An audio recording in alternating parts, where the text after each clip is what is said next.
Nama saya Ahsan Putra Pradana dari jurusan Program Studi Ilmu Kelautan sebagai peserta KKN Angkatan tahun 2020 Stiper Kutai Timur. Saya ditempatkan di Kelurahan Singagewe, Kecamatan Sangatta Selatan. KKN tahun ini sangat berbeda dengan KKN tahun kemarin, di mana semua kegiatan pada tahun ini dilakukan secara online. Walaupun kita terjun langsung ke lapangan, tetapi kita harus memperhatikan dan mematuhi protokol kesehatan, di mana kita harus jaga jarak, menggunakan masker, dan cuci tangan. Demikianlah cerita saya KKN tahun ini, di mana KKN Angkatan Corona. Selamat menikmati wawancara saya bersama aparatur desa Singagewe.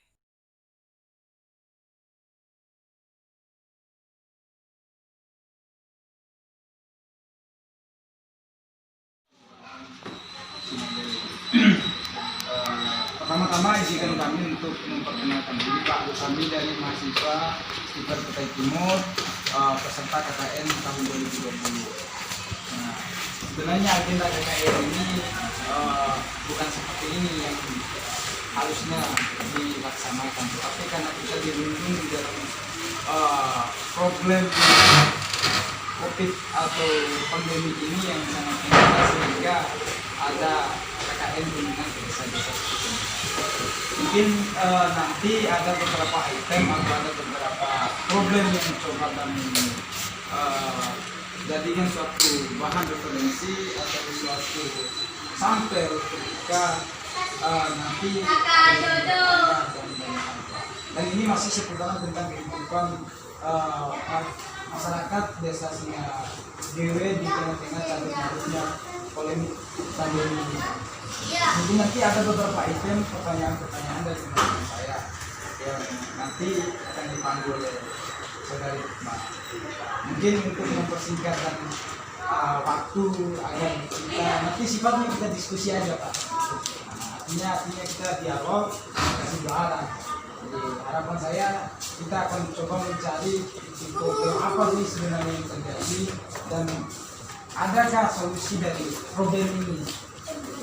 Mungkin untuk mempersingkat waktu silakan. Kepada saudara Putra tadi bisa Pak mengenalkan nama saya Nuri Motar Pak. Nama saya Nuri Mawati, bisa dipanggil langsung saja ke beberapa pertanyaan soal profil daerah Kelurahan Singagewe ini Pak ya. Jadi untuk pertanyaan pertama, bagaimana sejarah atau profil berdirinya Kelurahan Desa Singagewe? Bismillahirrahmanirrahim. Assalamualaikum warahmatullahi wabarakatuh. Terima kasih atas kehadiran rekan-rekan mahasiswa Stiper.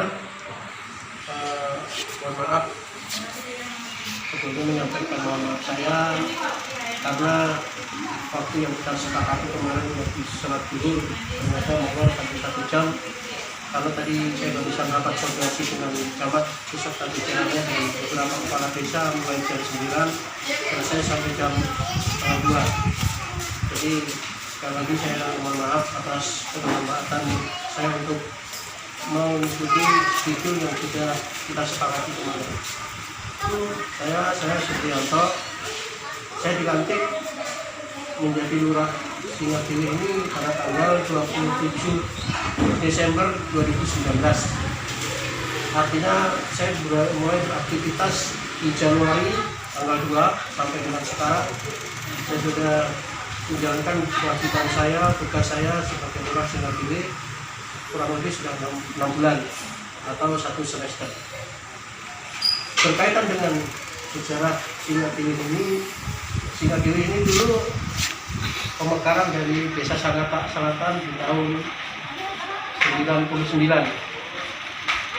Tahun 2007 itu ada peraturan daerah mengenai pemekaran perubahan status kelurahan di Desa Singadewe menjadi atau Desa Singadewe beserta Desa Teluk Lingga itu berubah status menjadi kelurahan Singadewe yang di Kecamatan Sangatta Selatan ini, dan di Teluk Lingga sebagai desa menjadi kelurahan di Kecamatan Sangatta Utara.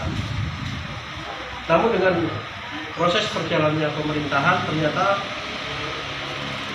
desa atau kelurahan Singadewe itu lebih dulu statusnya menjadi kelurahan di tahun 2013, sedangkan kita kelurahan Singadewe ini awal dari 2015 baru perda itu bisa kita laksanakan. Artinya tahun 2015 sampai 2020 ini kelurahan Singadewe itu selama 5 tahun sudah berubah status desa menjadi kelurahan. Di tahun ke-6 ini saya dilantik untuk hadir di sini. Mungkin itu secara singkat masalah sejarah Singadewe.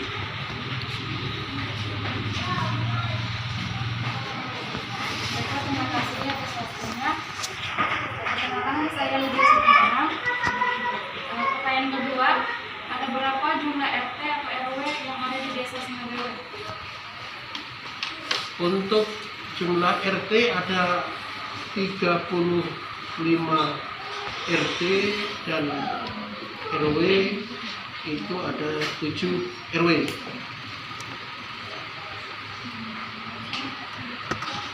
Pak, untuk jumlah penduduk berapa jumlah penduduk keseluruhan? Itu yang laki-laki berapa, perempuan berapa? Kalau jumlah penduduk saya ini belum hafal ya. Tadi kemarin sudah saya sharekan kepada teman, tapi sampai sekarang laporan belum ada. Tapi sekisaran laki-laki is. Coba jumlah penduduk is. Untuk pertanyaan selanjutnya. Ya, Baik, saya akan bertanya. Bagaimana tindakan aparat desa atau kelurahan dalam menyikapi kehidupan masyarakat di masa pandemi COVID-19? Sejak pemerintah pusat membuat keputusan atau membuat gugus tugas sejak adanya COVID di bulan Maret, dan di kecamatan sendiri itu sudah terbentuknya COVID itu gugus tugas itu gugus tugas di kecamatan itu terbentuk sejak bulan April. Maka semua kita penanganan COVID untuk di Kelurahan Singadewe ini terfokus di gugus tugas yaitu di kecamatan. Saya selaku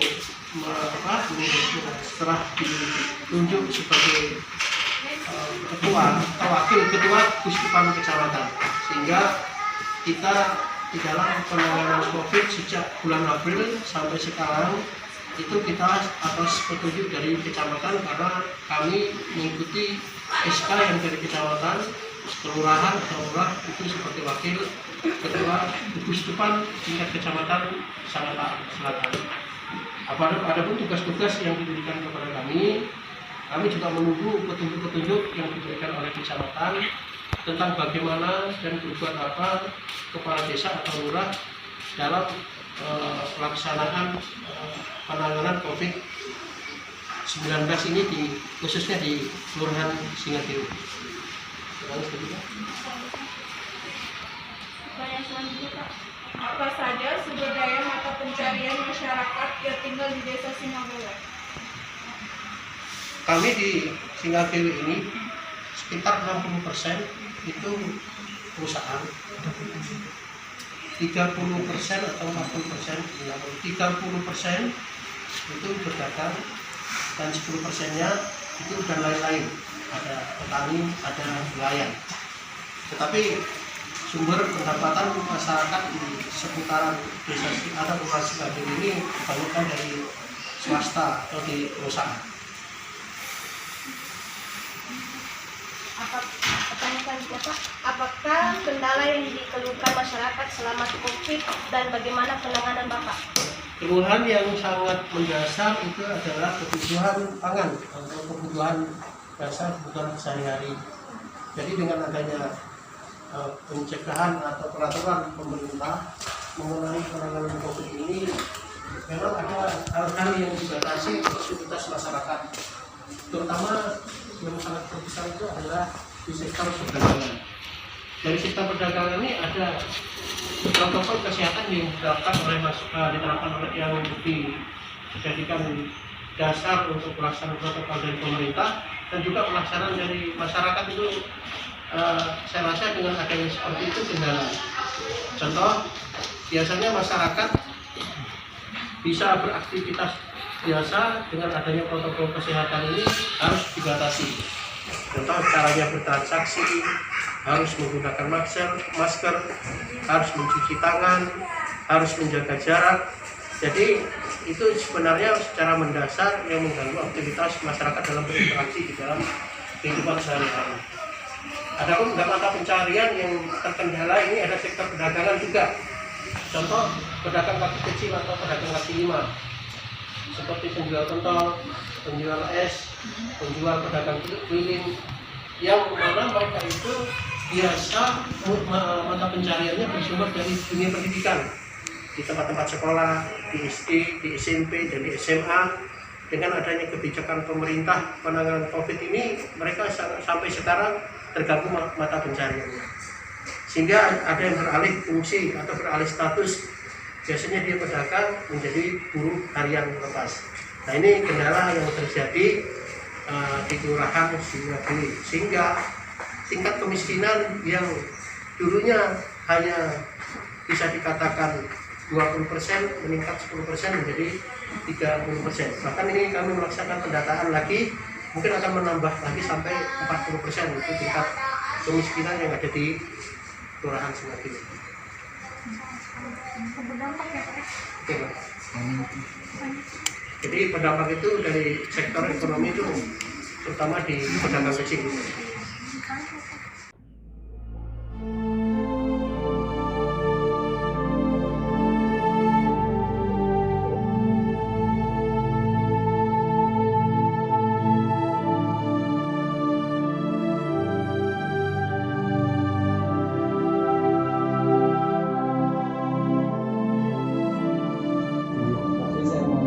Apabila ada penyampaian dari kami yang kurang berkenan di hati, dan semua kesalahan itu datangnya dari kita pribadi sebagai manusia yang tahu dari salah dan hilaf. Jika ada kesempurnaan itu adalah mujizat dari Tuhan yang Maha Kuasa. Mungkin itu aja. Saya mewakili teman-teman sekali lagi mengucapkan terima kasih dan mohon maaf apabila ada kalimat berkata yang kurang berkenan di hati. Saya Edi, Assalamualaikum